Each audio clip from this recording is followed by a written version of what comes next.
안녕하세요. 하와이 대저택입니다. 여러분, 기도는 아무 때나 하는 게 아닙니다. 일할 때 더치페이 해서도 안 되고요. 이게 무슨 말이냐? 오늘은 이 부분에 대해서 정말 여러분 마음을 절절하게 울릴 이야기를 전해드릴 겁니다. 우선 여러분 스스로 이렇게 생각하고 있는지 아닌지 판단해 보세요. 사람은 일로 성공하는 게 아니다. 일은 그냥 최소한의 생계를 위해 하는 거지. 정작 돈은 다른 걸로 버는 거고. 이게 맞다고 생각하는 분들께 오늘 이야기는 별 도움이 안 될 겁니다. 다만 내가 지금 이 일을 왜 하는지, 나는 어떤 일을 하면서 살아야 하는지, 이 부분에 대해 살면서 정말 한 번이라도 고민해 보신 분들이라면요. 아니, 그보다 인생을 좀 지금하고 다른 수준으로 바꾸고 싶은 분이라면 오늘 이 메시지는 정말 몇 번이고 들으셔도 좋습니다. 부를 이루는 방식에는 여러 가지가 있죠. 그런데 세상에 어떤 신박한 투자 비법이 있건 설령 여러분이 투자의 귀재건 그런 거 상관없이요. 사람은 우선 일로 성공할 줄 알아야 단단한 부를 쌓습니다. 아니 무슨 꼰대 같은 소리를 하고 앉아있어 라는 생각이 드는 분들께도 마찬가지로 오늘 영상은 추천하지 않습니다. 오늘 함께할 책, 세계적인 기업 교세라의 창업자이자 일본 항공의 CEO였던 고 이나모리 가즈오의 왜 일하는가에 담겨있는 인사이트를 가져와서요. 여러분들과 함께 생각해보고 싶은 부분을 말씀드리고자 합니다. 차가운 밤 공기를 마시며 회사 건물을 빠져나갈 때면 간신히 붙잡고 있던 마음속 둑이 한꺼번에 무너지는 기분이 들었다.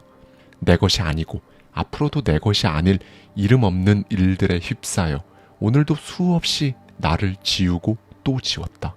그저 하루를 최선을 다해 살아냈을 뿐인데 어쩌다 내 삶은 밑빠진 독처럼 텅 비어버린 걸까? 하지만 나는 안다. 다음날 피곤한 몸을 간신히 일으키고 나면 내 삶은 다시 0으로 돌아갈 것이고 언제 끝날지 모를 일터가 두 눈을 뜬 채 기다리고 있다는 사실을 60여 년 전 부도 직전에 지방 중소기업에 입사한 한 청년도 똑같은 고민에 휩싸였다. 중학교 입학시험도 2번이나 낙방했다. 그래, 그땐 사경을 헤맬 정도로 결핵을 앓았지. 수업을 듣지 못한 날들이 들은 날보다 많았는데 나로서 어쩔 수냐. 딱 10년 전 나는 절망했고 암울했지. 돈이 없어 꿈꾸는 것도 눈치를 보던 시절. 그렇게 여기까지 왔어. 그래서 지금은 생각이란 걸 하기 시작한 이후 마음이 엉망진창이 아닌 날이 있긴 할까. 당시 나는 어떻게든 들어간 공대를 끝마치고 어떻게든 서둘러 직장을 구해 가족을 먹여 살려야 했다. 엉망진창인 마음을 누르고 도서관에 박혀 책만 들여다보고 있는 나의 모습에 친구들은 하나같이 이 정성을 대기업이 안 알아봐주면 국가의 큰 낭비다라고 할 정도였다. 그래서 대기업에 들어갔냐고? 그랬으면 지금의 나는 없다. 100군데가 넘는 모든 회사에 낙방하고 난 이후 최후의 보루, 학부 교수님의 소개로 교토에 있는 소규모 전봇대 설치 제조회사로 첫 발을 내딛었다. 감사하다. 감사하다. 감사하다. 모든 구직 면접에서 떨어진 나를 다시 건져 올려준 이 작은 회사에 그저 감사한 마음뿐이었다. 그러니 나에겐 회사 험담 같은 그런 사치스러운 걸 입 밖에 꺼낼 엄두도 나지 않았다.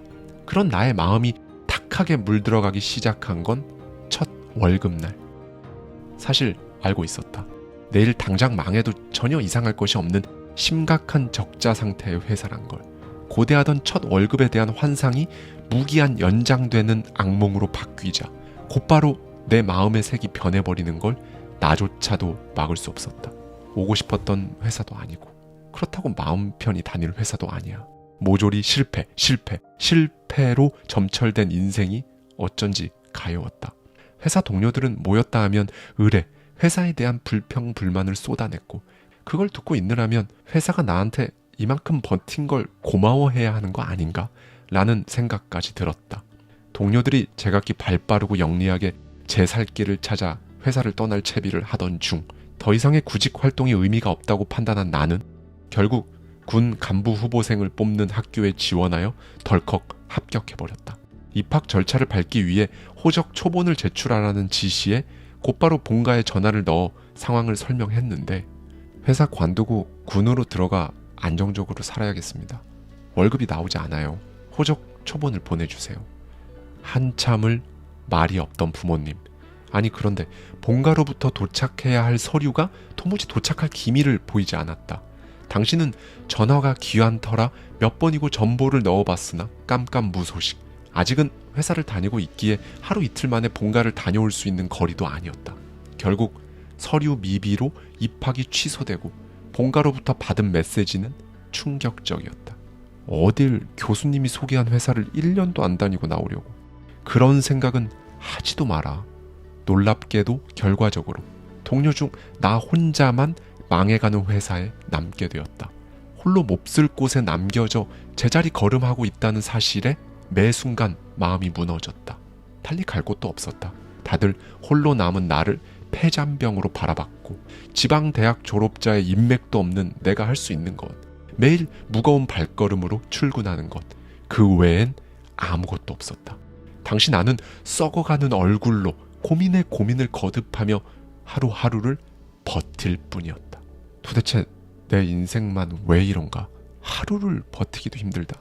앞으로 내 인생은 도대체 어떻게 되는 거지? 심지어 회사는 단순히 돈이 없는 게 아니라 오너 일가의 경영권 싸움과 노동 분쟁도 끊이지 않았다. 근처에 있는 상점에 물건을 사러 가면 주인에게 동정을 받기 일쑤였다. 자네 어쩌다 저런 망해가는 회사에 들어갔나? 저런 회사에 계속 다니다가는 결혼도 못할걸. 그때의 내가, 그리고 지금 당신이 당신 스스로에게 가장 뜨겁게 물어야 할 질문이 있다. 앞으로 내 삶은 어떻게 될까? 내가 걷는 이 길이 정말 맞는 걸까? 5년 후, 아니 1년 후에도 나는 이 일을 하고 있을까? 그때 나는 생각했다. 솔직히 이 회사를 관두고 이직을 한다고 해서 반드시 성공하리란 보장이 있나? 회사를 그만두고 나서 인생이 잘 풀린 사람도 있겠지, 그래. 근데 반대로 비참하게 보내는 사람도 있을 거잖아. 내가 어느 쪽에 속할지는 지금 내 마음 상태로 보나 능력을 보나 불보듯 뻔한 게 아닌가? 그렇다. 난 비참해질 게 뻔했다. 그러므로 다시 한번 생각했다. 세상엔 내가 상상할 수도 없는 다양한 일들이 있겠지. 내가 상상할 수 있는 걸로만 판단하면 될 일도 안 될 테지. 망해가는 회사에 남아 필사적으로 노력한 끝에 성공하는 사람도 있을 거고, 그만큼 노력했는데도 인생이 뜻대로 되지 않는 사람도 있겠지. 그래, 내가 겪어보지 못한 수많은 케이스가 존재할 거다. 이런저런 경우를 따져가며 회사를 그만두는 게 좋을지 남는 게 좋을지 고심 끝에 한 가지 결론에 이르렀다. 그것은 내 앞날을 역전시키기에 충분한 20대 청년이 하기엔 가장 최선의 결단이었다. 불평, 불만을 내뱉는 대신 일단은 당장 눈앞에 놓인 일에 철저히 몰두해보자. 쓸데없는 잡념에 에너지 다 쏟는 대신 일에 정면으로 부딪히자. 지금 내가 하는 일에 전념하자. 살기 위한 길은 오직 그뿐이다. 나는 이 단 한 가지 계기로 가혹한 운명 안에 있는 인생을 끄집어내 단박에 변화시켰다. 생각 하나를 바꿨을 뿐인데 모든 걱정이 사라진 것이다. 그렇게 치열하게 싸워보고 싶은 욕구가 생겼다. 그러자 진짜 신기하게도 고난과 좌절 쪽으로만 돌아가던 내 인생의 톱니바퀴가 좋은 방향으로 역회전하기 시작했다. 그 이후로 삶이 스스로도 믿기지 않을 정도로 순식간에 팽창하기 시작했다. 나의 우주가 바뀐 것이다. 그 당시 나는 최첨단 파인 세라믹 연구를 담당하고 있었다. 공대를 나왔다 쳐도 이 분야에 흥미가 있었던 것도 아니고 파인 세라믹에 대한 기초 지식도 없었기에 대학교 도서관에 가서 기본서부터 들여다봐야 했다. 복사기도 없던 시절이라 관련 업계의 신문과 잡지, 온갖 전기 간행물을 보고 부지런히 노트에 그대로 적어 넣었다. 새로이 결심하고 난 후부터는 냄비와 밥솥 등을 챙겨와서 연구실에서 묵으며 그야말로 24시간을 연구에 파고들었다. 그때 내가 필사적으로 일하는 모습이 다른 사람에게는 무모하고 장렬하게까지 보였을 것이다. 안타깝게도 내가 맡은 일은 나 혼자만 열심히 한다고 해서 될 일이 아니었다. 하물며 최첨단 제품을 만드는 일이었기에 배움도 게을리하지 못했다. 그래서 파인 세라믹에 대한 최신 논문이 게재되어 있는 미국 전문 잡지를 구해 한 손에는 영어 사전을, 한 손에는 잡지를 들고 시간이 날 때마다 읽었다. 하루 업무가 끝난 밤 시간과 휴일에는 도서관에 가 전문 서적을 빌려 파고들었다. 읽다가 성에 차지 않을 땐 아예 외워버리기까지 했다. 여기서 잠깐, 내가 이 일을 좋아했기 때문에 그럴 수 있는 것 아니냐고? 천만의 말씀. 내 일은 따분하게 이를 데 없었다. 처음에는 연구소 안에서 실험을 반복하고 다시 도서관으로 달려가 공부하는 일이 매일 반복되었는데 그 짓을 딱 3개월째 하기 시작한 순간부터 또 한 번 나의 우주가 변했다. 공부하면서 알게 된 파인 세라믹이라는 소재는 들여다보면 볼수록 엄청난 가능성을 갖고 있다는 사실을 알게 되었기 때문이다. 그걸 알고선 마치 금강을 캔 미친 사람 마냥 그 매력에 푹 빠져들었다. 요즘엔 대부분의 사람이 주식을 사기 위해 공부하다 보면 이런 순간을 종종 겪는 걸로 알고 있는데 이걸 일로 해버린다? 나는 이 연구에 목숨을 바쳐도 평생 먹고 살 걱정이 없을 것 같다는 생각까지 들었다. 아니, 그냥 이건 모르면 손해라는 생각이 들었다. 그렇게 내가 손에 쥐고 있는 이 차가운 것들을 진심으로 좋아하게 된 것이 아닌가. 단조롭고 지겨웠던 연구와 실험 도구, 이 모든 것들이 근사하게 여겨지고 가치 있게 여겨졌다. 이 파인 세라믹에 대해 이렇게 몰두하고 있는 사람은 아마도 전 세계에 나 혼자가 아닐까 생각하니 절로 웃음이 났다. 이 경험을 통해 깨달은 건 간단하다. 천직은 우연히 만나는 것이 아니라 스스로 만들어내는 것이라는 걸. 왜 그 일을 하는가? 그 일을 통해 당신은 무엇이 되길 꿈꾸는가? 끌려다녀서는 아무것도 제대로 할 수 없다. 일도, 그리고 인생도. 지금 바로 당신에게 이것들을 뜨겁게 물어라. 정말로 뜨겁게 묻는 거다. 왜 일하는가? 그 일을 통해 당신은 무엇이 되길 꿈꾸는가? 어쩌면 우리는 이 질문을 너무 늦게 만난 것은 아닐까? 일을 하는 사람이라면 누구나 한 번은 이 질문에 답해야 한다. 너무 많은 사람들이 마치 일은 고통으로 가득 차 있어서 피해야 할 행위라 여긴다. 그렇게 일은 최대한 짧은 시간 안에 끝내고 보수는 최대한 많이 받는 게 좋다는 노동관이 생겼다. 그런데 애석하게도 사람은 일생을 살아가는 동안 일을 하는데 가장 많은 시간을 쓴다.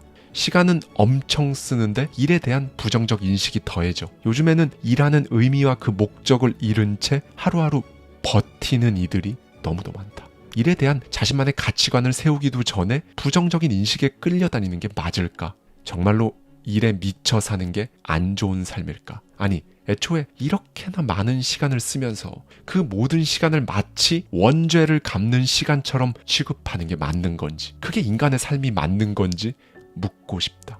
내가 성공할 수 있었던 이유는 남들이 당연하다고 여기는 것들이 내 인생에 들어맞지 않고 뭔가 계속 불편한데, 이왕이면 즐겁고 행복하게 살고 싶은데 그냥 남들처럼 이렇게 생각하며 사는 게 맞나? 라는 질문에서 시작되었다. 그래서 나는 그냥 일에 미쳐보기로 한 것이다. 미치도록 좋아해보려고 한 것이다. 그러므로 지금 이 이야기는 진짜 제대로 살아보기 위해 미치도록 살아가는 사람들을 위한 이야기다. 모든 사람들이 인생의 중요한 출발을 좋아하지 않는 일로 시작한다. 바로 이 시점부터 스스로를 비하하고 눈에 보이지도 않는 잠재력을 의심하며 인생을 소비한다. 여기서 마음에 고쳐먹음 없이 자신이 좋아하는 일만 찾는 건 손에 잡히지 않는 파랑새를 쫓는 것과 같다. 아무튼 손에 잡히지 않는 파랑새를 보내주고 손에 잡히는 것부터 끝장을 내고자 몰두한 결과 신기한 일이 벌어졌다. 신입의 소꿉장난 같던 연구에서 잇따라 좋은 실험 결과가 나온 것이다. 그렇게 내 인생 최초의 가장 큰 성공이 찾아왔다. 내 행보를 보며 혀를 끌끌 찼던 회사 사람들이 어느새 내가 하는 일에 주목하기 시작했다. 당시 나는 텔레비전 보급에 발맞춘 새로운 재료를 연구 개발하는 일에 매진하고 있었는데 이 재료를 성공적으로 만들고 있는 회사는 미국의 제너럴 일렉트릭 뿐이었다. 우리같이 작은 회사가 어떻게 이런 재료를 생각하겠지만 나는 그때 매일 도대체 어떤 물질을 사용해야 이 문제를 해결할 수 있을지 고민하느라 여념이 없었다. 그러던 중 실험실을 걷고 있는데 무언가 발에 걸려 미끄러질 뻔했다. 발밑을 보니 왁스에 신발이 붙어 있었다. 어느 정도 연차가 된 시점이라 대체 누가 여기에 왁스를 흘렸냐며 소리를 지르려던 찰나에 이거다.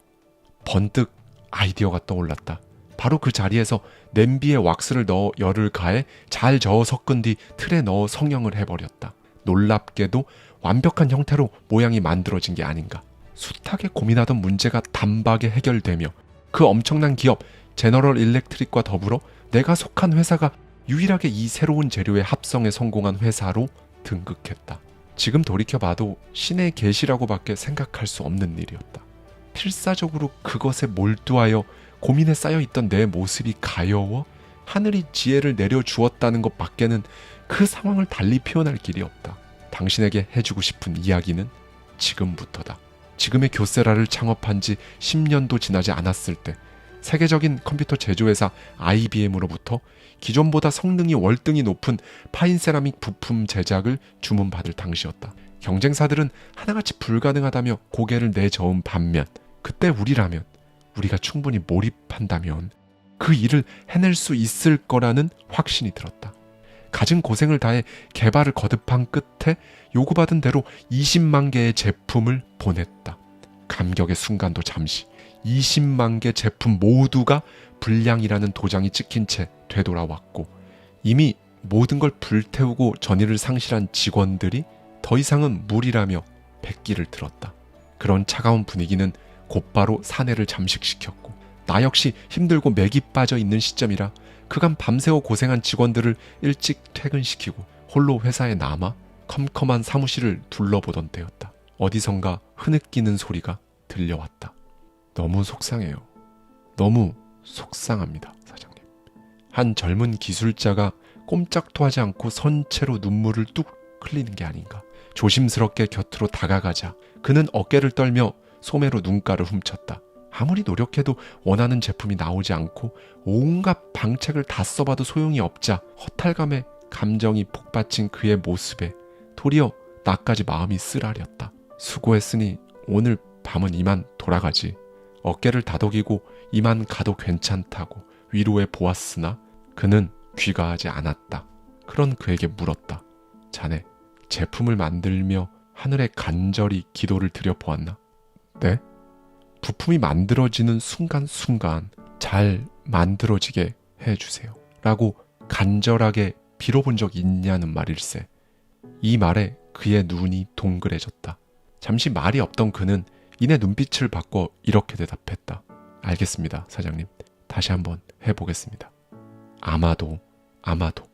그때 그 직원은 내가 한 말의 의미를 제대로 이해했던 것 같다.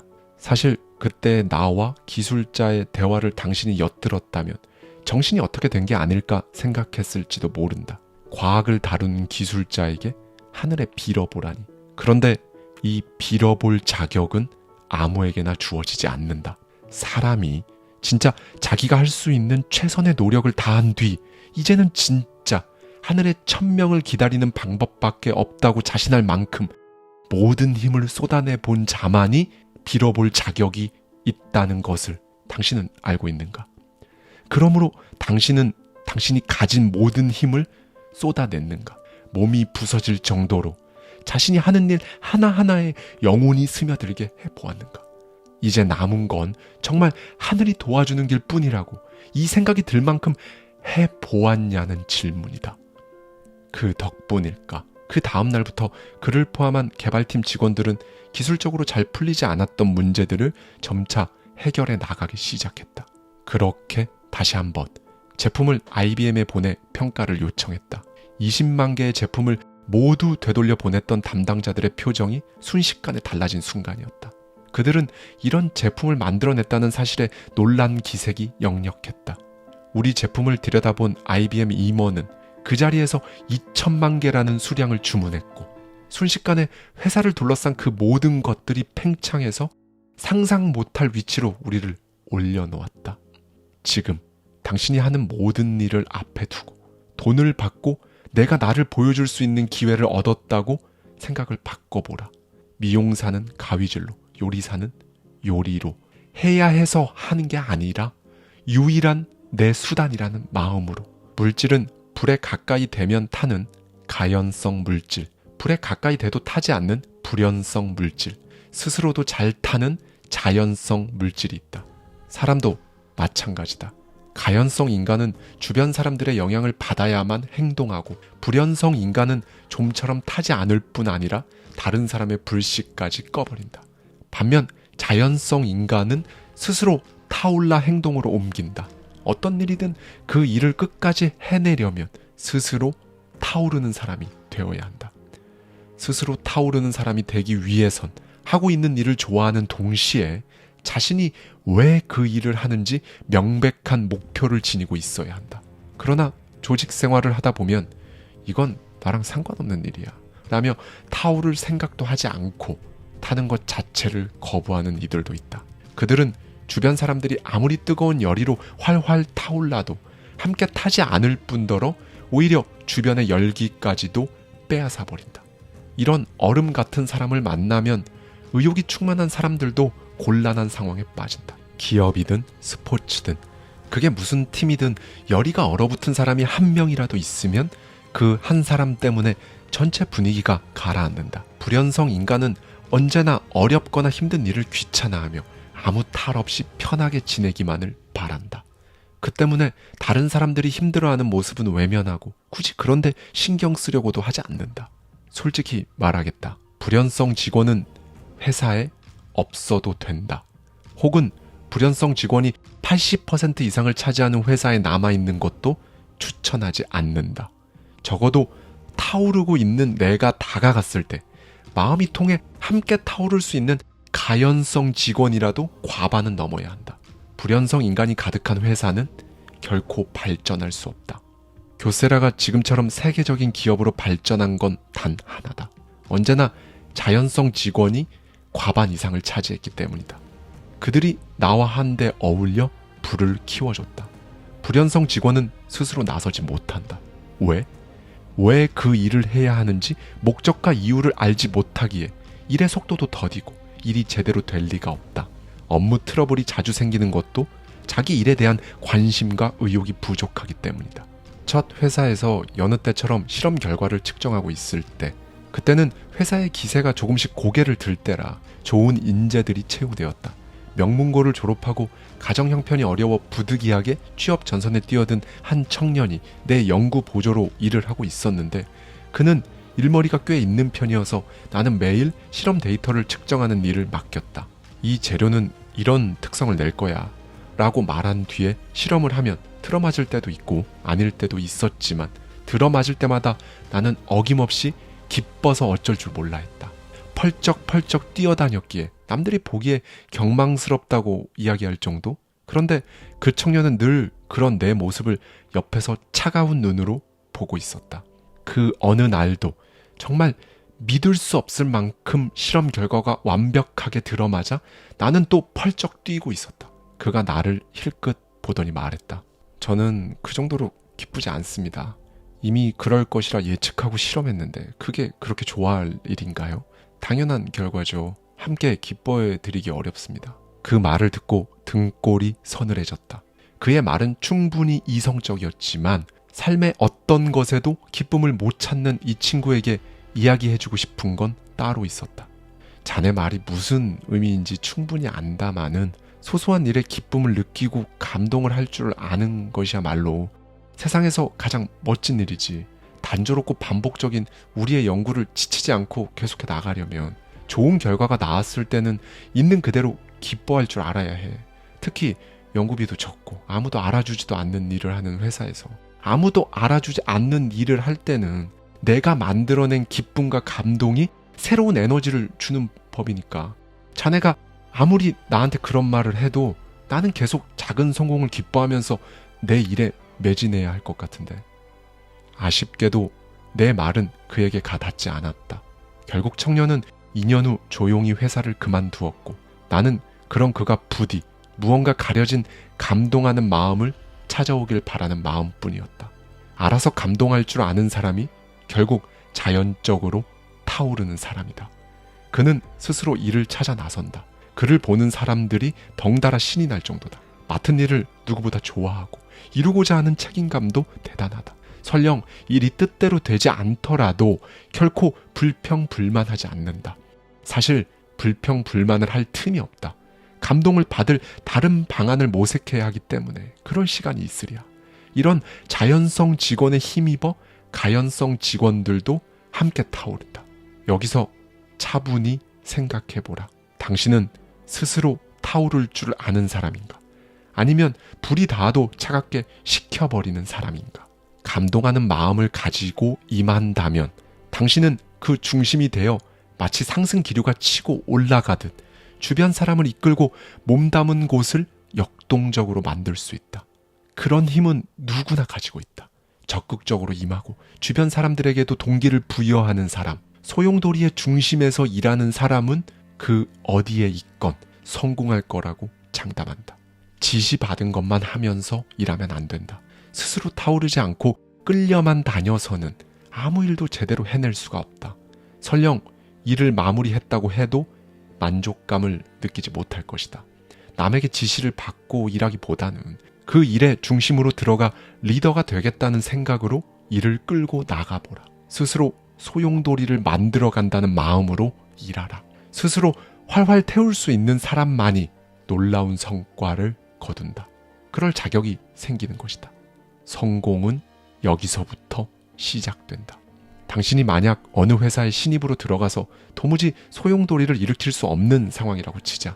당신이 어떠한 목표 달성에 있어서 자신의 목소리를 내지 못하는 이유는 가령 이런 것 때문일 것이다. 아마도 당신이 의견을 내면 당신의 선배는 말할 것이다. 들어온 지 얼마나 됐다고 그런 말을 하는 거야. 업무 돌아가는 건 알거나 하는 소리야. CEO는, 창업자는, 나는 당신을 다르게 본다. 그 상황에서 아무 말도 안 하겠지만 오너만큼은 당신을 분명히 다르게 본다는 사실을 기억하라. 오너와는 회의를 할 수도 없을 만큼 거리가 멀다고 상관하지 마라. 당신이 불타오르는 사람이라면 어떻게든 어떤 방식으로든 그 사실은 그의 귀에 들어간다. 소용돌이의 중심에 있는 사람만이 장차 리더가 될 자격이 되며 그런 사람만이 성공한다. 모두가 일과 인생을 철저히 분리해 반반 더치페이하는 세상이다. 얼마를 받을 테니 얼마만큼을 준다. 이 정도 했으니 이건 안 된다. 이건 할 만하니 이 정도는 괜찮다. 이런 세상에서 당신이 일만큼만 더 하기로 마음을 먹는 그 순간 당신은 완전히 다른 리그로 가 세상을 누비게 된다. 그 일이 10이 되고 100이 되는 것이다. 지금 이 영상을 듣는 사람들 중에도 왜 일하는지, 무엇을 위해 일하는지 고민하다 못해 일로써 상처받는 일들이 분명 있을 것이다. 그런데 잘 들어보라. 당신이 상처받는 이유는 사실 본연의 일 자체를 제외한 모든 것들로부터 상처를 받고 있을 것이다. 회사 내에서의 관계, 고객과의 관계 기타 등등. 그러니까 순수하게 일이 아닌 그 일을 둘러싼 것들로부터 상처를 받을 것이다. 이 모든 것들이 구분이 안 된 채로 삶에 무자비하게 침투해 좋아하지도 않는 일로 묶여 당신을 괴롭힐 것이고 그래서 당신은 좌절할 것이다. 힘겨울 것이다. 그런데 이건 역설적으로 본연의 일을 구분해 거기에만 몰입함으로써 해치울 수 있다. 오로지 그 방법뿐이다. 회피하면 따라오고 부딪히면 해소된다. 어찌됐건 당신은 그것에 많은 시간을 쓴다. 그러니 그것을 하는 시간에 충실감을 얻지 못하면 공허함을 느낀다. 그 공허함은 반드시 우울감으로 찾아온다. 이게 당신이 일에 몰입해야 하는 이유다. 일을 잘하기 위한 기술과 매뉴얼들이 넘쳐날 만큼 지천에 깔려있다. 왜 일하는지, 어떻게 일해야 하는지 생각하지 않아도 정해진 대로만 움직이면 결과가 나오고 급여가 나오는 세상이 되었다. 그러니 왜 일하는지, 무엇을 위해 일하는지 궁리할 필요가 없다. 눈을 뜨고 있는 대부분의 시간을 일에 쓰고 있지만 정작 일을 하는 근본적인 이유에 대해서는 깊이 생각하지 않는다. 일 자체를 싫어하고 힘든 일은 웬만하면 피하려는 이들도 적지 않다. 죽을 힘을 다해 일한다거나 피땀 흘려 일한다는 말 자체를 무의미하다고 부정하거나 고루한 사고라고 비웃는다. 아니, 오히려 열심히 일하는 이들을 경시한다. 일에 대한 가치관과 마음가짐의 변화가 초래한 필연적인 결과다. 일하는 것을 필요악으로 여기는 사고방식이 마치 상식이라고 여겨지기까지 한다. 솔직히 말하면 일하기 싫다. 먹고 살기 위해 어쩔 수 없이 회사에 나간다. 그러니 가능하다면 힘든 일은 좀 피하고 편하게 일하고 싶다. 그런 사람들에게 말한다. 세상에 태어나 단 한 번뿐인 귀한 삶을 사는데 지금 당신은 정말로 가치 있는 삶을 살고 있는가? 일을 한다는 것, 더 나아가 지금 자신이 하고 있는 일에 전념한다는 것은 삶의 모든 고통을 이겨내는 만병통치약과 같다. 온갖 시련을 극복하고 인생을 좋은 방향으로 이끄는 묘약이라 해도 좋다. 이 세상에 매끄럽고 순탄하기만 한 삶은 없다. 원하지도 부르지도 않은 불행이 잇따라 인생을 덮쳐오기도 한다. 그러면 우리는 운명을 원망하고 무의식 중에 살아갈 의욕마저 잃게 된다. 그런데 그걸 아는가? 그럴수록 일에 맹렬히 전념해야 한다. 삶을 밝게 만들어주는 놀라운 힘은 오로지 일에 숨어 있기 때문이다. 내가 살아온 세월을 통틀어 많은 이들을 지켜보아도 이는 분명한 사실이다. 일을 하라. 일을 너무 해서 평범한 이들로부터 저 사람은 참 안 됐다 라는 말을 들어라. 사람이란 모름지기 이런 말을 들을 정도로 혹독한 혹은 불행한 상황에 한 번쯤 놓여 봐야 한다.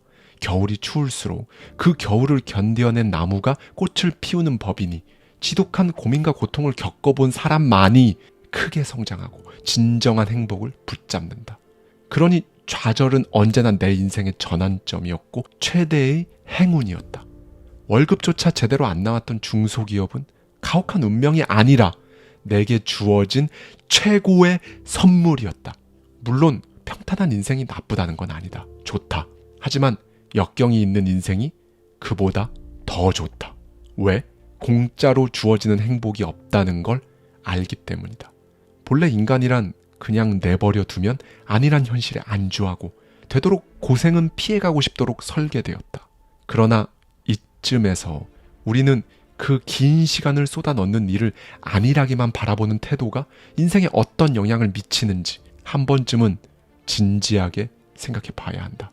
제대로 열심히 일해보면 하루하루 남모를 기쁨과 즐거움이 인생에 다가온다. 마치 긴 밤이 지나고 새벽이 밝아오는 것처럼 고생 저편에서 밝은 기운이 서린다. 이것이 일을 통해 얻는 인생의 참모습이다. 네, 여러분. 영상이 너무 길었죠. 역시나 자신의 인생을 뜨겁게 불태우고 떠난 인물답게 정말 오랜만에 요령 피우지 않는 정직한 인사이트가 엄청나게 담겨 있습니다. 요즘은 그릿이라는 뭔가 세련된 단어로 표현이 되니까 소위 절실하고 조금은 처절한 마음을 불러일으키는 게 조금씩 더 어려워지는 느낌이죠. 그래서 이번 주는 이 이나모리 가즈오의 메시지들을 해부하는 수준으로 들여다보고자 합니다. 오늘 들으신 내용은 총 3부작 중에 1부예요. 이 책의 저자는 그렇게 망해가는 중소기업 엔지니어 출신으로 시작해서 27살에 자본금 3천만 원으로 교토 세라믹을 창업해요. 이후 연매출 16조 원, 직원 수 7만 명 규모의 글로벌 기업으로 성장했습니다. 그가 전하는 이 일에 대한 집념은요. 사실 성공을 원한다면 영업직이든 말단 사원이든 어떤 분야든 상관없이 사실 당연히 들어야 할 이야기라고 저는 생각합니다. 오늘 이 긴 내용의 영상을 끝까지 들으신 여러분이라면요. 오늘 메시지가 어떤 무게로 어떤 의미를 전달하는지 아실 거예요. 오늘 하루 딱 10분만 시간을 내서요. 지금 나는 제대로 가고 있는지 온전히 한번 생각해 볼 수 있는 하루가 되시길 바라겠습니다. 미래가 막막하다. 막막하기보다는 이게 맞는지 모르겠다. 계속 이 정도 수준일 것 같다. 그런 와중에 뚜렷하게 보이는 재능도 끼도 좋아하는 것도 그 무엇도 없다. 그저 주어진 하루하루를 살아내기 바쁘다. 그렇지만 분명히 인생은 바꾸고 싶다 하시는 분들이라면요. 이번 시리즈 1, 2, 3부를 다 들어보셨으면 좋겠어요. 여러분이 생각하는 것보다 훨씬 도움이 되실 겁니다. 그 시리즈의 2부 지금 시작합니다. 살면서 몇 번째로 찾아왔는지 모를 환상의 시기가 또 저물었다. 가만히 있어도 주식이 오르고 집값이 오르고 모두가 꿈에 부풀어 편하게 돈 버는 그야말로 환상에 젖어 보내는 시기. 그 시기가 지나면 곧바로 일상은 무료해지고 어딘가 단조로워지고 기대감은 신기루처럼 사라진다. 왜 시간 들여 몸써가며 일을 하는지 의문이 들 만큼 자산이 몇 배로 상승하는 그 시기가 사실은 10년 아니 20년 혹은 30년에 한번 반짝 찾아온다는 사실을 당신은 아는가? 그리고 당신은 아직도 그 반짝에 기대어 살아가고 있는가? 반짝이는 환상이 지나간 뒤 꺼내야 할 건 기본이다. 그래서 지금 필요한 건 기본이다. 그렇다. 이 기본을 지킬 줄 아는 자만이 다시 한번 반짝이는 시기가 찾아왔을 때 달콤한 열매를 맛본다. 그러니 지금 당신이 해야 할 건 무엇인가? 기본을 지키는 일 아닐까? 자산 가격의 상승과 함께 한없이 가치가 떨어져 있던 당신의 일, 먼지 쌓인 그걸 다시 집어들고 다시 한번 잘 해보자고 그렇게 말해야 할 때가 아닐까. 언제나 이 기본을 지키는 성실한 자들만이 최후에 웃는다는 사실을 기억하라. 그들은 티가 나지 않는다. 그들은 정말이지 순간의 반짝거림에 홀려 자신의 기본을 놓지 않는다. 이거 전형적인 꼰대의 훈수 아니냐고? 들을 만한 꼰대 이야기를 구별할 줄 아는 사람이 성공한다. 나는 먼저 이 이야기가 한 회사의 CEO로서 직원들을 일에 막 집중시키기 위해 설파하는 조잡한 권유가가 아님을 미리 밝힌다. 당신은 알아야 한다. 이 이야기는 철저히 당신의 진짜 독립을 위한 이야기다. 그러니 당신은 이제 인정하라. 한 움큼 찾아왔던 환상이 한 차례 저물었고 다시 그 파도가 몰아칠 때까지 당신을 매일 아침 일으켰던 기본을 찾아 지켜야 할 때가 되었음을, 이 사실을 뼈저리게 깨닫는 사람만이 다음 환상의 파도에 올라탈 자격을 갖는다. 교세라를 창업하고 약 3년 후의 일이다. 한 공장에 중학교도 채 졸업하지 못한 직원이 한 명 다니고 있었다. 그런 그에게 내가 이건 이렇게 하게나 라고 가르쳐주면 그는 네 하고 끄덕이고는 내가 가르쳐준 대로 똑같이 따라했다. 손은 시커매지고 얼굴은 땀 범벅이 될지언정 그는 날마다 지시받은 일을 조금도 싫은 기색 없이 해냈다. 당시 그는 그 공장 안에서조차 전혀 눈에 띄지 않았다. 밥을 먹을 때도 직원들끼리 떠들 때도 우는 아이 떡 하나 더 준다고 다른 직원들이 힘들다며 우는 소리를 내며 내 관심을 차지하고 있을 때 그는 안 보이는 곳에서 단조롭고 반복적인 작업에 온전히 자기 자신을 맡겨버렸다. 배운 게 없으니 이거라도 열심히 해야죠. 이 얼마나 감사한 기회입니까?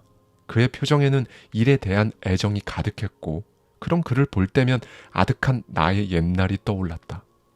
대학을 갓 나온 시절 제대로 된 설비는커녕 지원조차 없는 적자투성이의 소규모 회사에서 내내 분말 원료만 섞는 작업만 했던 나는 어느 순간 손을 탁 놓아버렸다. 그야말로 미칠 노릇이었다. 내가 하는 연구에는 진척이 없었고 도대체 성과라는 건 어떻게 내는 건지 알 턱도 없었다. 이따위 일로 하루하루를 허송세월해야 하다니. 좋은 기업, 좋은 환경에서 웃으며 점심을 먹고 목에 멋들어진 사원증을 메고 자부심에 차올라 일을 하는 사람들이 너무 부러웠다. 아니 사실은 불안하고 두려웠을 터. 이런저런 생각을 하다 몸에 힘이 전부 빠져 털썩 주저앉아 울기도 여러 번이었다. 그런 나에게 멀리 내다보고 일하라는 말은 귀에 전혀 들어오지 않았다. 모든 문제의 근원은 결국 내 눈앞에 놓인 것 때문이 아닌가. 당시 나는 내 인생이 앞으로 어떻게 될 것인지 꿰뚫어보는 안목이 전혀 없었기에 내가 딛고 서 있는 그 발밑 거기만을 보기로 마음먹었다. 그때부터 나는 내가 서 있는 그 자리에 서서 매일매일 나를 담금질했다. 아무것도 보지 말자. 오늘 달성하기로 한 일을 반드시 그냥 오늘 끝내자. 일의 성과와 진척 상황을 하루 단위로 구분해서 확실히 시키자. 하루 동안 적어도 한 걸음만 나아가자. 오늘은 어제보다도 1cm라도 더 나가자. 오늘을 돌아본 그 성찰을 토대로 내일은 반드시 한 가지의 개선, 한 가지의 궁리가 있기를. 그러나 상황이 바뀌는 건 없었다. 여전히 설비는 열악하고 지원은 없었으며 바뀐 건 오로지 하루 단위의 목표를 이루기 위해 전심전력하는 내 마음뿐이었다. 오늘이 마지막이다. 오늘이 마지막으로 출근하는 날이라 생각하자. 그래, 이 회사가 당장 내일 내가 안 나와도 무너지겠나. 그렇게 하다 보니 한 달, 그렇게 1년이 지났다. 어느새 사람들이 나에게 모여들기 시작했다. 일에 진지하게 몰두하면 할수록 고민과 방황이 커지는 경험을 해본 적이 있을 것이다. 나는 왜 이 일을 하고 있지? 대체 언제까지 해야 하지? 남들이 저만큼 앞서가는데 왜 나는 이 자리에 맴돌며 고민만 하고 있지? 그 괴로운 심정을 충분히 안다.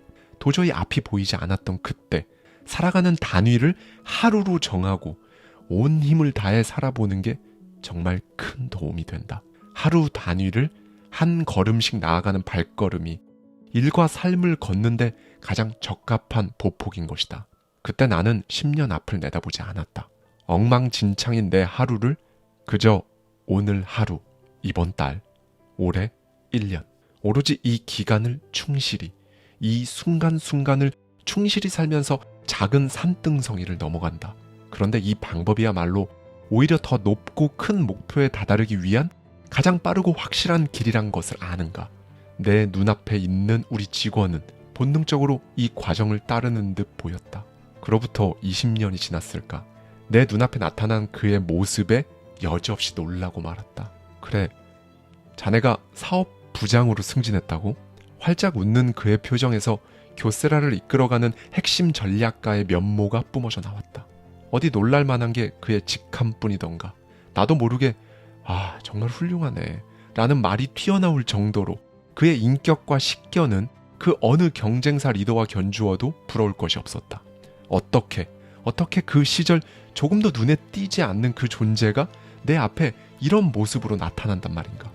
중학교를 겨우 나와 기술도 지식도 하나 없던 사람, 우직하게 자기 일만 묵묵했던 정말로 평범한 사람. 나는 그에게 또 한 번 배웠다. 요행을 바라지 않고 한순간의 결과를 얻으려 하지 않고 미미하고 단순할지라도 그냥 그걸 지속하는 사람이 얼마나 비범해질 수 있는지 눈으로 똑똑히 목격해 버렸기에. 솔직히 말하면 나는 경영을 시작하고 난 후 사람을 들이는 데 있어서 면도날 같은 사람만을 무수히 바라왔다. 일머리가 좋은 건 물론이고 일에 대한 습득 속도도 빠른, 한마디로 재기가 넘치는 사람이다. 이들과 면접 자리에서 대화를 하다 보면 정말로 순식간에 그 대화에 빨려들어 장래 회사의 중심이 되어 또 그만큼 회사를 일으킬 인재라는 생각이 절로 들었다. 그들은 무엇을 해야 하고 무엇을 하지 말아야 할지 스스로 알아서 결정했고 자기 주장도 강했다.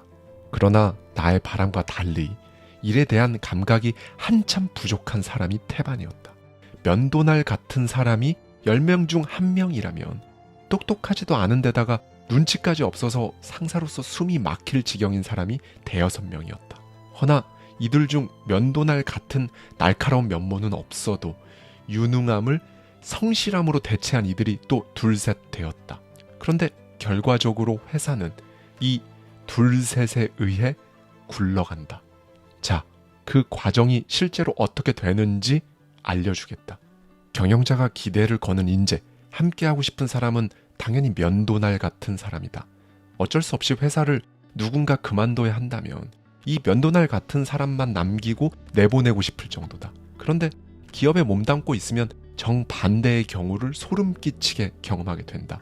면도날 같은 사람들은 눈치가 빠르고 앞을 내다보는 안목이 있어서인지 자기가 하는 일이 지루하거나 회사에 대한 부정적인 판단이 서면 빠르게 회사를 그만두었다. 그들은 어딜 가서 뭘 하든 알아서 잘 살아가니 걱정이 없다. 허나 문제는 내세울 게 없는 우직함과 성실함뿐인 나, 그리고 나의 직원들, 그리고 당신. 그런데 사실 이건 문제가 아니다. 왜? 면도날의 반짝거림보다 단단한 우직함이 더 어려운 능력이라는 걸 비로소 깨달았기 때문이다. 결국 회사에 남아 중역이 되는 사람은 처음부터 기대가 낮았던 일머리가 없는 사람인 경우가 꽤 있었다. 애벌레의 걸음과도 같이 답답했던 이들은 10년, 20년, 30년 한결같은 모습으로 우직하게 한 길을 걷다가 자신만의 기회를 만나 거기에 올라타곤 했다. 당신에게 성실한 것밖에는 아무런 능력이 없는가? 그래서 낙담한다고? 글쎄, 지속의 힘. 사실은 그 능력이 가장 어려운 능력이 아닐까? 그것을 가장 큰 무기라고 생각해보면 인생이 어떻게 달라질지 당신 인생으로 한번 시험을 해보자. 자, 지금부터 어제보다 딱 한 걸음만 더 앞으로 가라.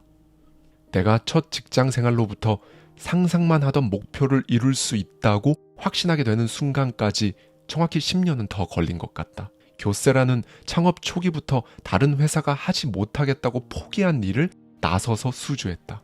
우리는 그때 불면 당장이라도 날아갈 듯 영세한 회사였기 때문에 그렇게 해서라도 살아남아야 했다. 세계를 휘어잡는 훌륭한 설비와 기술력?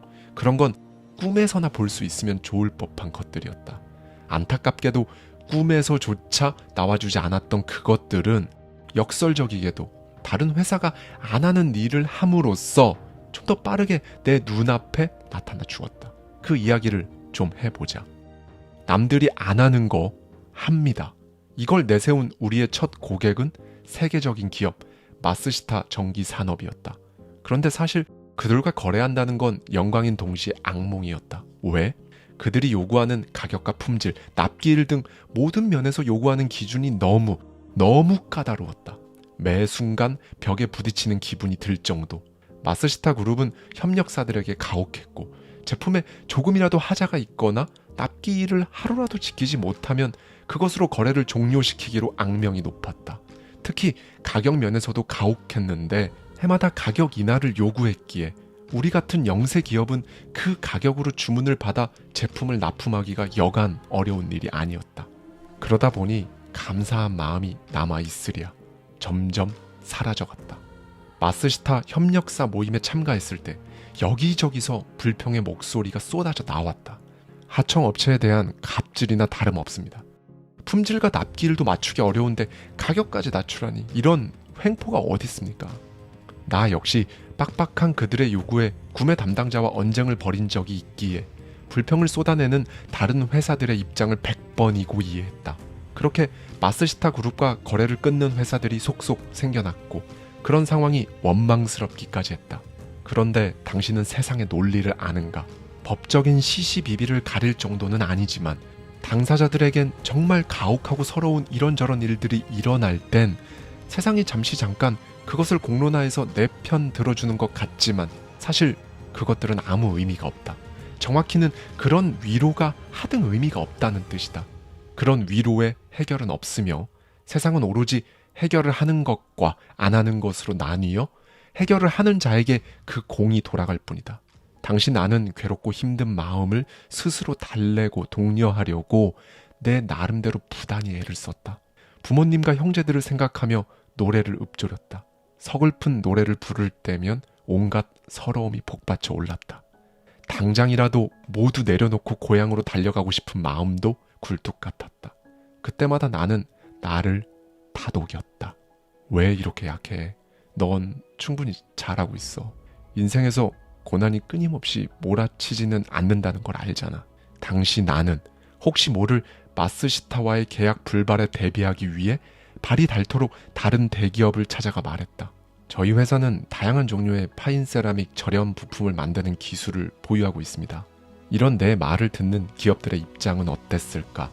이미 다른 세라믹 회사의 부품을 발주하고 있는 마당에 협력사를 바꾸는 귀찮은 일을 하기엔 시간이 부족했을 것이며 당장이라도 쓰러질 것 같은 영세 기업에 발주하기는 더더욱 꺼려졌을 것이다. 그래서 그들은 이런 제안을 하면 더 이상 안 찾아오겠지 라는 마음으로 과제를 던지곤 했다. 자신들과 원래 거래하던 기존 업체들이 만들지 않거나 만들 수 없다고 포기한 제품을 언급하며 이런 제품도 만들 수 있습니까?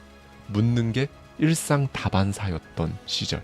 거의 반포기에 가까운 탈진 상태에서 나는 우리가 그토록 애증하는 마쓰시타 그룹의 회장, 마쓰시타 고노스케 회장의 경영 강연이 있다는 소식을 들었다. 그래, 저 사람이 도대체 무슨 말을 하는지 드러나 보자.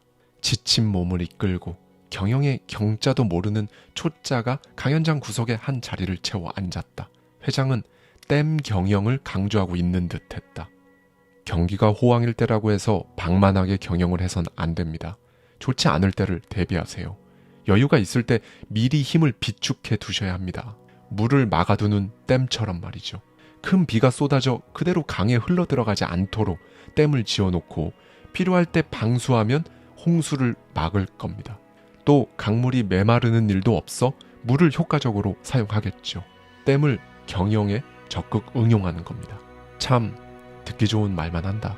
저런 말을 누가 못하리. 생각하고 있던 그때 내 마음을 대변이라도 하듯 뒤쪽에 앉은 사람이 손을 번쩍 들었다. 강연 잘 들었습니다만 마스시타 씨가 그렇게 말하지 않아도 우리 중소기업 경영자들은 모두 그렇게 생각하고 있습니다.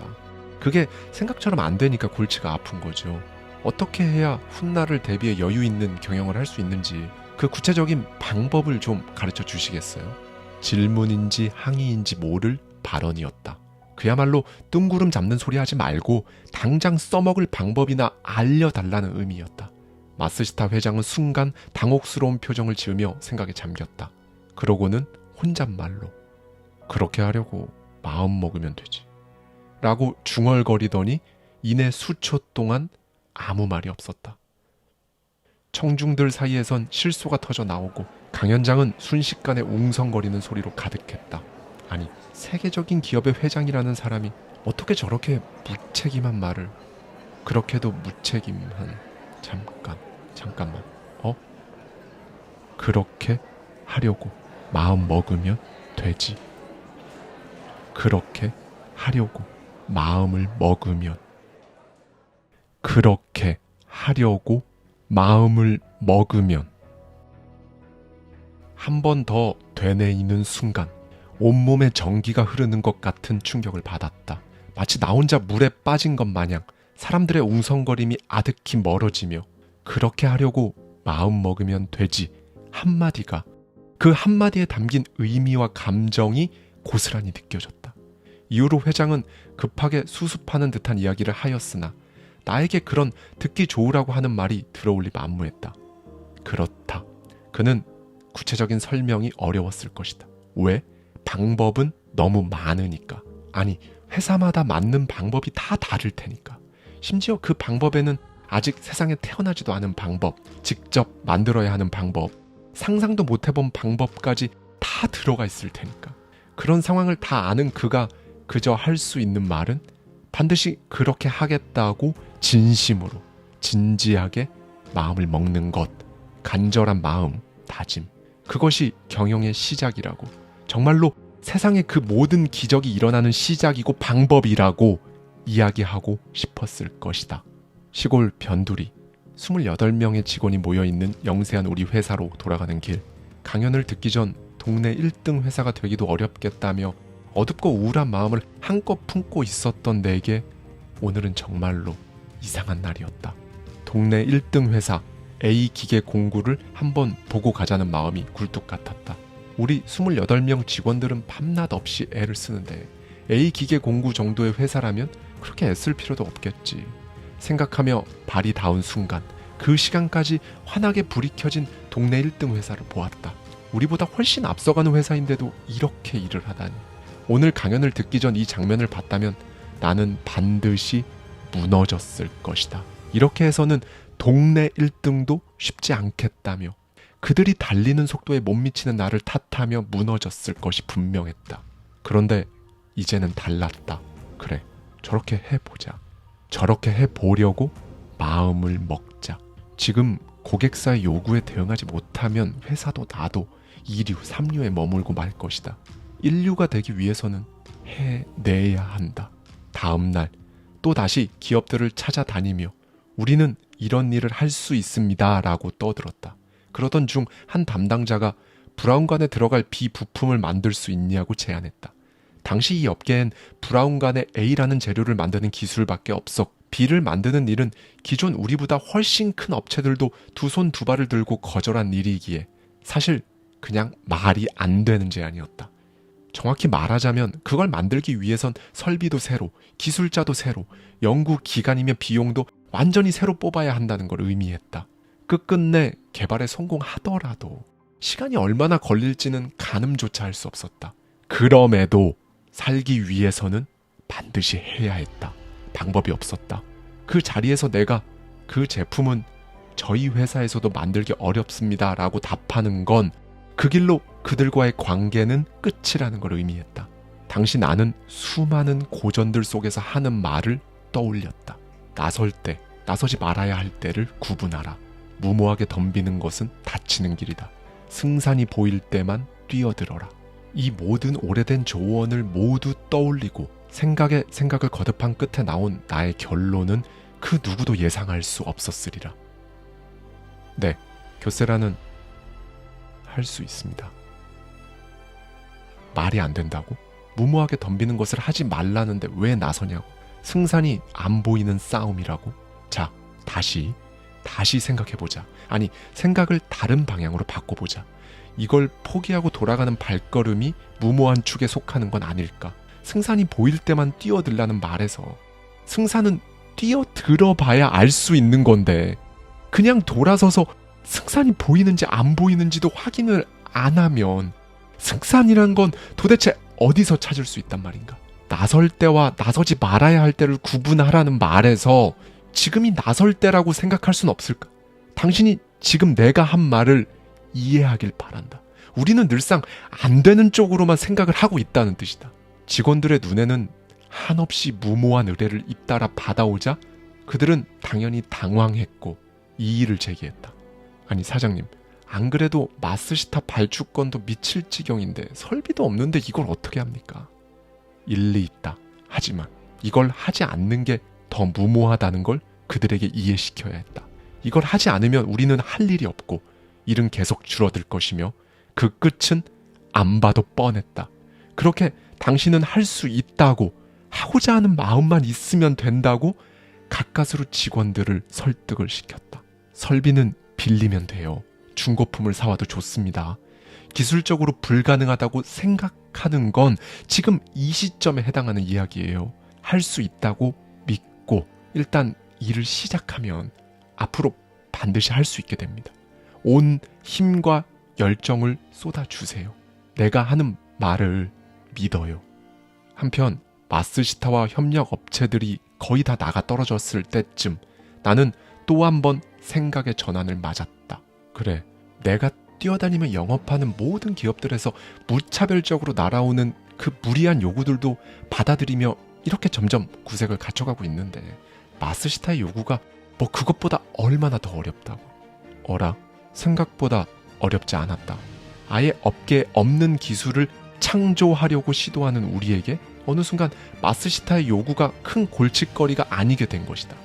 오히려 기회, 더 나아가선 그들이 우리 회사의 기초 체력을 단련시켜주고 있다는 생각까지 들었다. 그렇게 정면으로 마스시타의 요구를 받아들였다.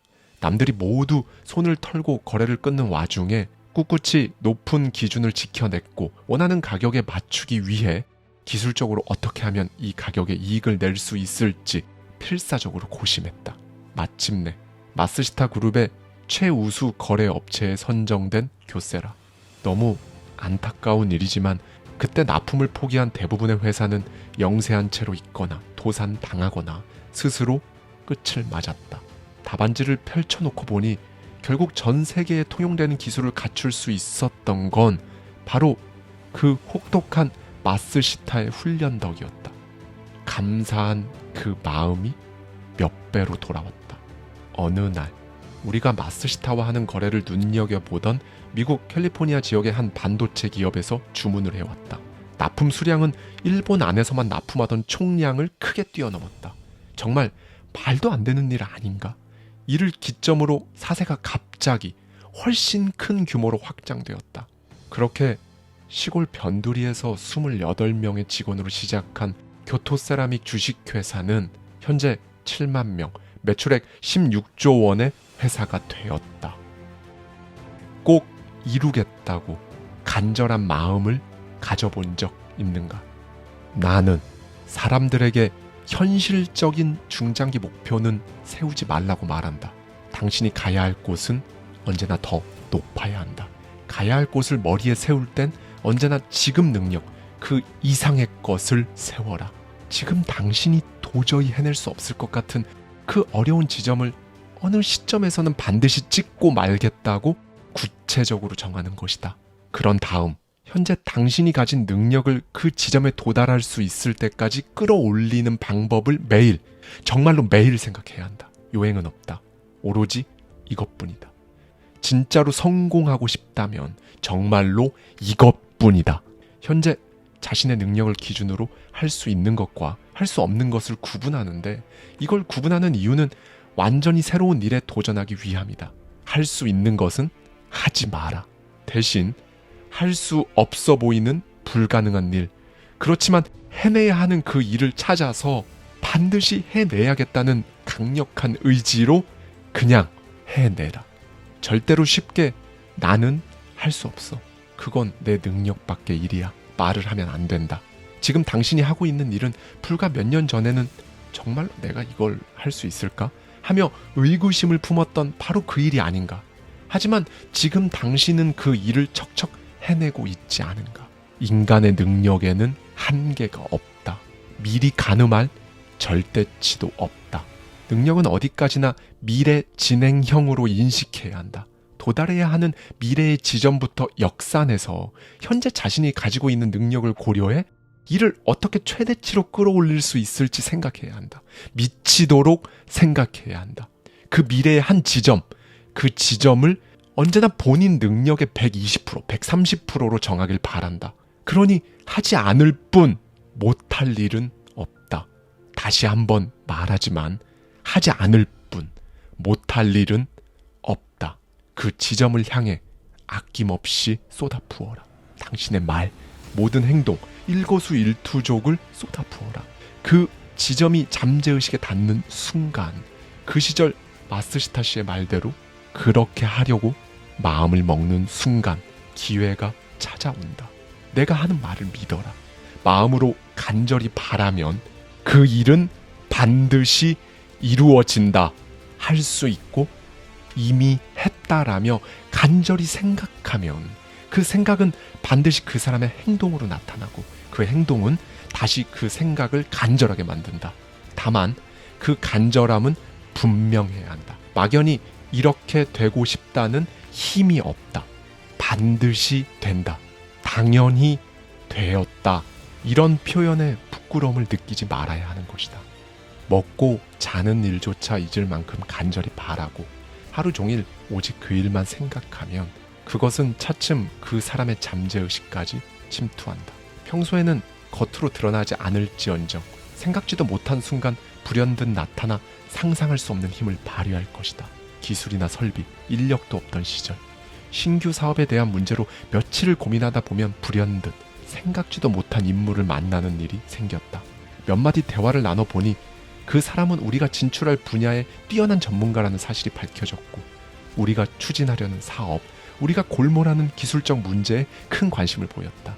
나는 그때마다 깜깜하게만 보이던 눈앞이 그제야, 정말 그제서야 밝아지는 느낌을 받았다. 도대체 어떻게 이런 일이 생기는 걸까? 자, 당신은 여기서 미치도록 철저하고 현실적일 것 같은 세계적 기업가들이 사실은 스스로를 운을 끌어당기는 자석처럼 여긴다는 사실을 알 필요가 있다.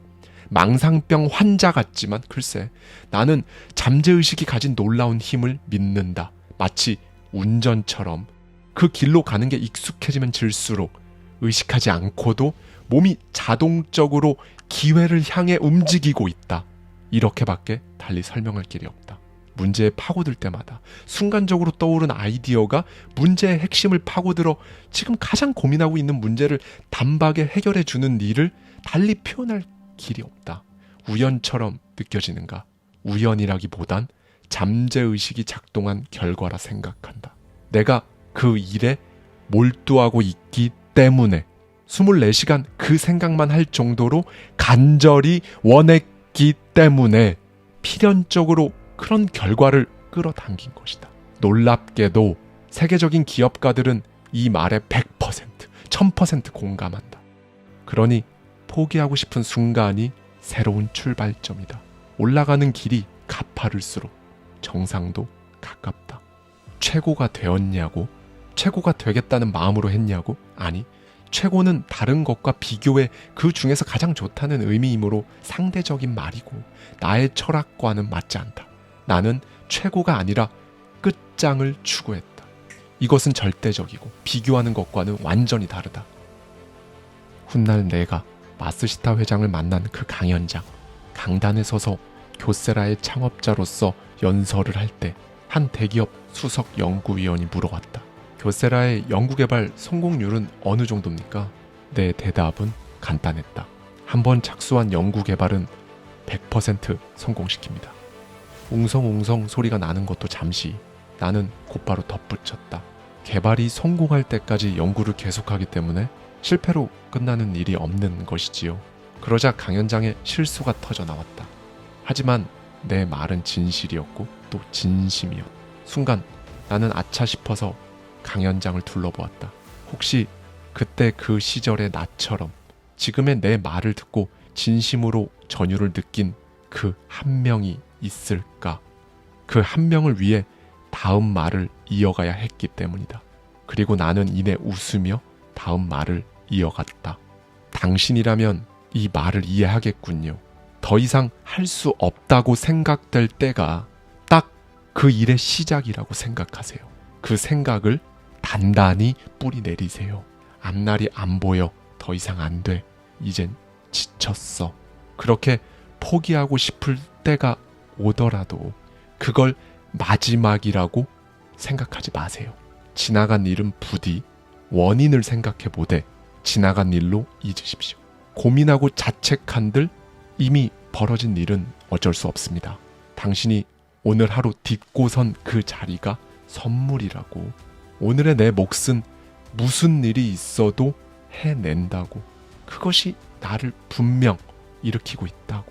당신 스스로에게 계속 속삭이는 겁니다. 그렇게 다시 시작입니다. 무슨 일이 있어도 끝까지 해내십시오. 도망치지 마십시오. 그렇게 하려고 마음을 먹으면 됩니다. 만약 당신이 사각형 책상 위에 네모난 서류가 여기저기 흩어져 여러 방향으로 어지럽혀진 모습을 보고 불안정하거나 부자연스럽다고 여기지 못한다면 이래서도 제대로 해내기는커녕 제대로 해낸다는 것이 무엇인지조차 이해하지 못할 것이다. 책상 정리하는 모습 하나만 봐도 그 직원이 성공할지 여부를 알 수 있다. 그가 말하는 정말 보석 같은 소위 성공 공식, 그가 알리고 싶은 마지막 이야기를 그의 시선으로 풀어갑니다. 대담함과 세심함은 서로 모순된다. 하지만 이 둘을 모두 갖고 있어야 무슨 일이든 완전하게 해낼 수 있다. 마치 천을 짤 때 시실과 날실이 필요한 것처럼 각자의 특징을 잘 살려 어우러지게 해야 한다. 세로로 내려오는 날실이 대범함이라면 가로로 질러가는 시실은 세심함이라 할 수 있다. 서로 상반된 방향으로 치닫는 두 요소를 교차시켜 만나게 하면 비로소 아름다운 천이 완성된다. 일을 할 때도 대담함은 추진력을 주고 세심함은 작은 것까지 챙기면서 실패를 막을 수 있게 해준다. 나의 숙부는 항공대에서 정비사로 일했다. 당시 비행기가 출격할 때는 정비사가 기관사와 반드시 동석해야 했는데 대부분 자신이 정비한 비행기가 아닌 동료가 정비한 비행기에 탔다고 한다. 왜? 비행기 이곳저곳을 열심히 정비했어도 막상 그 작업이 정말 완벽했는가? 라고 질문을 받으면 네, 완벽합니다. 라고 대답할 자신이 없었기 때문이라고 했다. 만약의 경우를 대비해 동료가 정비한 비행기에 탄다는 것이다. 바로 이것이 그 업계의 보편적인 룰이라고 들었다. 모두가 고개를 끄덕일 때 나는 어쩐지 이 이야기가 그다지 마음에 들지 않았다. 왜? 자신의 일에 정말 완벽하다고 말할 수 있는 수준까지 할 수 없는 것인가? 자, 무언가를 해낼 땐 99%까지 일이 순조롭게 진행되더라도 마지막 1%의 노력을 게을리한 탓에 모든 것이 물거품이 되는 일이 허다하다. 이 말을 듣고 정말 지친다. 뭘 얼마나 더 하라고. 말하는 사람에게 오늘의 이야기는 귀에 들어오지 않을 것이다. 이 말을 듣고 그래, 그 1%를 채워보자. 한번 누가 이기나 해보자. 라고 말하는 사람에게 내 이야기가 닿길 바란다. 내가 세라믹을 다루는 중소기업에 다니며 밑바닥 일만 하던 시절, 약속한 납품 일자가 코앞으로 다가왔는데 작은 부주의 하나로 제품의 불량이 발생해 영업 담당자가 급히 고객을 찾아가 손이 닳도록 사죄하는 일이 있었다. 정말 죄송합니다. 2주만 더 기다려 주십시오. 제품을 주문한 회사 측은 당연히 노발대발이었다. 당신네 같은 회사를 믿고 발주한 탓에 우리 생산 라인이 이렇게 멈춰버렸잖아요. 그쪽 회사와는 2번 다시 거래하지 않겠습니다. 이때 우리 영업 담당자는 울상이 된 채 회사에 돌아왔다. 이런 큰일에 나 같은 조물애기 말단 사원은 하등 도움이 안 될 거라 여기던 그 시절, 회사 분위기가 울상인 것과는 상관없이 먼저 입사한 한 선배는 여느 때처럼 세척장에 쭈그리고 앉아 수세미로 분쇄기와 분쇄기용 돌을 오랫동안 공들여 닦고 있었다. 나는 그때 선배의 뒷모습을 보며 생각했다. 후다닥 씻으면 될 것을. 지금 회사 분위기도 안 보이나. 저걸 빨리 하고 다른 일을 해야 눈치가 덜 보일 텐데 참 요령도 없지. 굉장히 많은 사람들이 회사 생활을 하며 그때의 나처럼 동료 선배 후배가 하는 것을 보고 답답해하며 속에서 천불이 나는 상황이 많다는 것을 알고 있다. 하지만 오늘부터 당신은 그것을 멈춰야 할 것이다. 그 사람이 하는 일의 가치를 제대로 아는 사람은 오직 그 사람뿐이다. 말수도 적고 성실하긴 했으나 눈에 띄게 일하지 않아서 좋은 평을 받지 못했던 그 선배. 그런 선배의 모습을 보며 여느 때처럼 속으로 한껏 답답함을 느끼고 자리를 떠나려는 그때 문득 걸음을 멈췄다. 찬찬히 들여다보니 선배는 분쇄용 돌을 끌과 같은 도구로 깨끗이 닦아내고 있었다. 돌 중에서는 간혹 흠집이 있어서 그 온폭 패인 자리에 분말이 끼어 있는 경우도 있었다. 선배는 그 달라붙은 분말을 꼼꼼히 긁어낸 뒤 남은 흔적을 또 수세미로 정성껏 닦았고 마지막으로는 허리춤에 차고 있던 수건으로 씻은 돌을 하나하나 쓰다듬듯이 물기를 닦고 있었다. 순간 머리를 한 대 얻어맞은 듯한 충격을 받았다. 회사가 다루는 파인 세라믹은 매우 섬세해서 분쇄기 안에 원료가 남아있으면 그 찌꺼기가 불순물이 되어 원료를 정확하게 혼합할 수 없다. 그래서 매일 실험이 끝나면 사용한 기구를 깨끗이 세척해야 한다. 그걸 누구보다도 제대로 해내는 선배의 모습을 보기 전 이런 세척 작업은 연구개발과는 직접적인 관계가 없는 소위 잡일이라고 생각했다. 그래서 선배를 제외한 말단 사원 모두 늘 잽싸고 요령 있게 이 일을 해치우곤 했다. 그런 식으로 엉성하게 닦았으니 불순물이 들어가 생각한 대로 실험 결과가 나오지 않았던 것은 당연한 일이었다. 하물며 월급 하나 제대로 주지 못하는 영세한 작은 기업에서 이런 세척 작업을 상급자가 꼼꼼히 감시하는 시스템은 애당초 기대할 수도 없었다. 그러니까 누구도 들여다보지 않는 아주 작은 일에 이미 톱니바퀴가 빠져 있었고 이 작은 누수 하나가 눈덩이처럼 커진 끝에 회사를 갉아먹고 있었던 것이다. 허나 그 누구도 그 최초의 원인을 밝혀낼 생각도 못하고 있었다. 그때 이후로 처음부터 마지막까지 하다못해 그 세척보다 더 하찮게 보이는 일이라도 정신 바짝 차리고 하겠다는 마음을 키운 것 같다. 신은 디테일 속에 있다는 독일의 격언처럼 일의 본질이 이런 세세하고 단순한 데에 있다는 걸 알아챈 것은 이 습관을 들이기 시작한 후로 약 100일 뒤 실험에서부터 좋은 결과가 나오는 걸 눈으로 똑똑히 보고 깨달았다. 그렇구나. 정말 신은 디테일 속에 있구나. 그러니 당신이 자기 분야에서 성공하고 싶다면 반드시 섬세한 감각을 연마해야 한다. 사소한 것도 허투루 지나치지 마라. 교세라 창업 직후 간혹 제조 현장에서 기계가 이상한 소리를 내며 돌아갈 때가 있었다. 어쩐지 그 소리는 나에게만 들리는 듯 했다. 그럴 때마다 나는 담당자를 불러 이렇게 말했다. 자네는 지금 이 소리가 들리지 않는가? 기계가 울고 있는 소리 말일세. 어제까지는 매끄럽고 청명한 기분 좋은 소리를 내던 기계가 오늘 갑자기 미묘하게 거친 소리를 내는 것은 기계에게 이상이 생겼다는 분명한 신호다. 그런데 겉으로 보기에 그 기계의 움직임은 달라지지 않았다. 그런 이유로 이상을 감지하지 못하고 넘어가는 경우가 많은데 절대로 그러면 안 된다.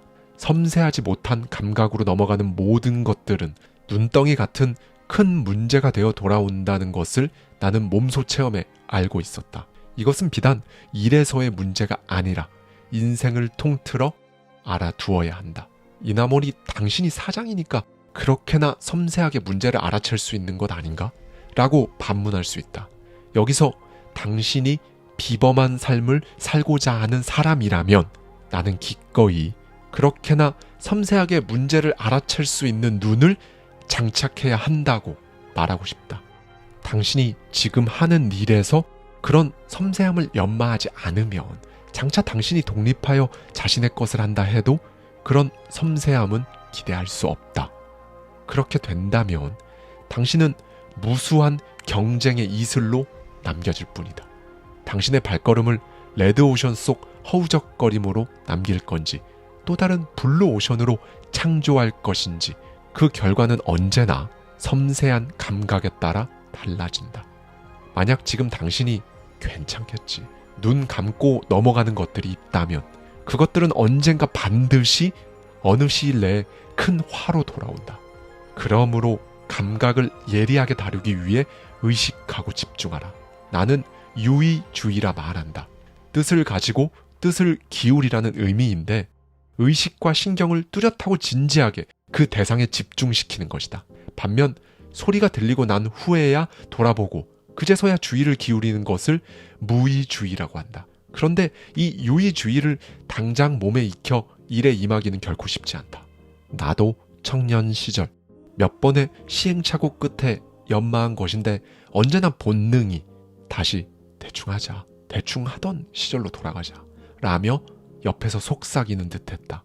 그만큼 물고 늘어지면서 디테일을 살리는 일이란 쉽지 않았다는 뜻이다. 그럼에도 곧 죽어도 이것만큼은 해낸다는 마음으로 했다.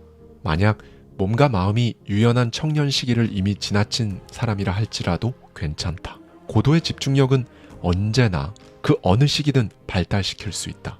정신을 집중해 일에 매진하면 실수는 확실히 줄어들고 문제가 발생하더라도 곧바로 문제의 핵심을 파악해 해결할 수 있다. 너무 큰 이야기를 한 것 같지만 사실 디테일을 살리는 그 첫 방법은 미치도록 간단하다. 나는 직원들에게 정리정돈을 엄청나게 강조하는데 우리 회사엔 이놈의 정리정돈이라는 말까지 있을 정도다. 다른 부분에선 한없이 너그러울지언정 이 부분에 있어서는 아주 까다롭게 주의를 주는 편이라 직원들은 하나같이 정리정돈의 달인이 되어 있다. 정리정돈이 도대체 왜? 나는 정리가 바로 그 사람의 디테일한 감각을 나타내는 가장 완벽한 표현이라 생각한다. 더군다나 우리 업계는 한치의 오차도 허용하지 않는다. 만약 당신의 업계가 그 정도는 아니라고 말한다면 내가 팁을 하나 주겠다. 그 어느 업계든 한치의 오차도 허용하지 않는 태도를 더 지닐수록 그 기업은 더 성공한다. 이건 개인에게도 똑같이 적용된다. 아무튼 물건을 정리할 때에도 조화를 생각하는 감각이 필요한데 이런 감각이 탁월할수록 일에서도 그런 섬세함이 돋보인다. 만약 당신이 사각형 책상 위에 네모난 서류가 여기저기 흩어져 여러 방향으로 어지럽혀진 모습을 보고 불안정하거나 부자연스럽다고 여기지 못한다면 일에서도 제대로 해내기는커녕 제대로 해낸다는 것이 무엇인지조차 이해하지 못할 것이다. 자, 여기까지 들은 당신의 생각이 너무 궁금하다. 이렇게까지 세세하게 살아야 할 필요가 있을까? 너무 귀찮고 피곤한데 그냥 대충 살면 안 될까? 라는 생각이 드는지, 그래, 디테일한 감각? 그거 한번 연습해보자 라는 생각이 드는지, 당신은 어느 쪽인가?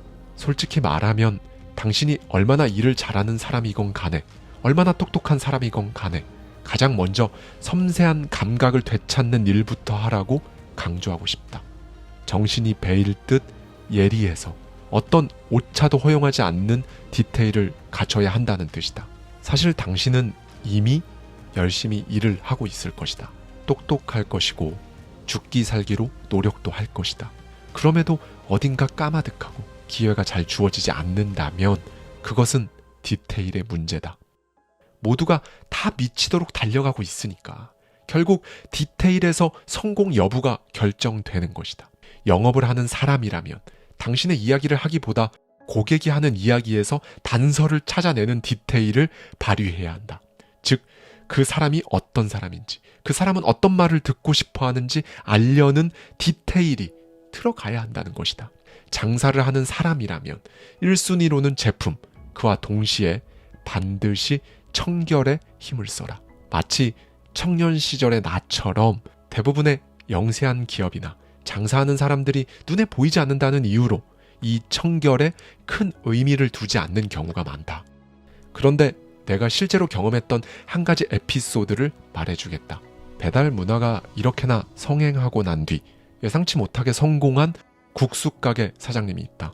그가 내놓는 국수는 정말 맛있었지만 동네에선 많이 배달해 먹긴 하지만 타지에 사는 사람들이 와서 소위 줄 서서 먹는 정도는 아니었다. 사장님은 연구 개발에 몰두함과 동시에 가게 청결에 유달리 신경을 썼는데 한 배달 기사가 그 가게를 두고 온라인에 이런 평을 내놓았다. 저는 여기 국수만 시켜 먹습니다. 다른 배달 기사들도 다 알 거예요. 이 가게가 얼마나 깨끗한지. 직접 눈으로 보며 배달을 하다 보니 이 가게만 가게 되더라고요. 이후 웰빙과 깨끗한 음식에 대한 수요가 늘어나면서 식당을 찾는 손님이 갑자기 늘어났다. 그 덕에 사장님은 손님들로부터 맛에 대한 평가를 더 생생하게 많이 들을 수 있었고 그렇게 더 나은 맛을 만드는데도 성공한다. 은연중 갖고 있던 디테일이 수많은 요소를 거쳐 결국 성공으로 이끈 것이다. 직장인이라면 책상 정리정돈부터 하라. 그리고 아주 작은 일이라도 실수를 용납하지 않는다는 마음으로 해라. 요즘에는 자신이 일할 때 날카롭게 하지 않는 것을 두고 실수하면 지우개로 지우면 되지 라는 마음으로 일을 하는 사람이 많은데 정확히 말하겠다. 인생에서 지우개로 지울 수 있는 것은 아무것도 없다. 지우개로 지울 수 없다는 마음으로 온 마음을 바쳐 뛰어들어서 결과가 원하는 만큼 나오지 않을 때 그때 지우개를 쓸 수는 있겠지만 제대로 하는 사람은 이마저도 거부한다. 어떤 노력을 얼만큼 퍼부었을 때 어떤 결과가 나오는지 정확히 알아야 정확한 데이터가 쌓이고 하루빨리 좋은 결과가 나오는 쪽으로 행동해야 하기 때문에 지우개로 지운다는 건 그동안 쌓아놓은 모든 데이터를 다 지워버리는 것과 똑같다. 그러므로 당신은 인생에 지우개는 없다는 마음으로 하루하루를 살아라. 당신의 주변을 이루고 있는 당신의 동료, 상사, 부하, 고객들이 당신의 디테일에 감동하도록 일을 하라.